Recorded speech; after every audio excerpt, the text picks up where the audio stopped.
എറണാകുളം ജില്ലയിലെ കോതമംഗലത്തിനടുത്തുള്ള തൃക്കാര്യൂർ എന്ന പ്രദേശം വളരെ ഗ്രാമീണമായിട്ടുള്ള ഒരു അന്തരീക്ഷത്തിൽ സ്ഥിതി ചെയ്യുന്ന ഒരു മഹാദേവ ക്ഷേത്രവും ചരിത്രപരമായിട്ടുള്ള ഒരുപാട് കഥകൾ പറയാനുണ്ട് ഈ ഒരു പ്രദേശത്തിന്. തൃക്കാര്യൂർ ഏൻഷ്യന്റ് ചേര സാമ്രാജ്യത്തിന്റെ തലസ്ഥാനമായിരുന്നു. ഫസ്റ്റ് സെഞ്ചുറി AD മുതൽ ആര്യൻ ബ്രാഹ്മിൻസ് ഇവിടെ താമസമാക്കിയിരുന്നു എന്നാണ് നമ്മളോട് ചരിത്രം പറയുന്നത്.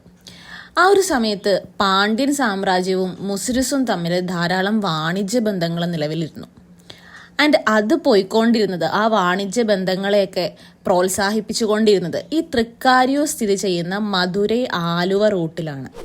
ആര്യ ദ്രാവിഡ ട്രഡീഷനിലുള്ള റിച്വൽസും ചടങ്ങുകളൊക്കെയാണ് ഈ ഒരു അമ്പലത്തിലുള്ളത്. അത് മാത്രമല്ല, നമ്മൾ ഈ അമ്പലത്തിൻ്റെ അകത്ത് പ്രവേശിച്ച് കഴിയുമ്പോൾ ഇതിൻ്റെ 3 സൈഡിലുമായിട്ട് വളരെ മനോഹരമായിട്ടുള്ള ചുവർ ചിത്രങ്ങൾ നമ്മൾക്ക് കാണാനായിട്ട് സാധിക്കും.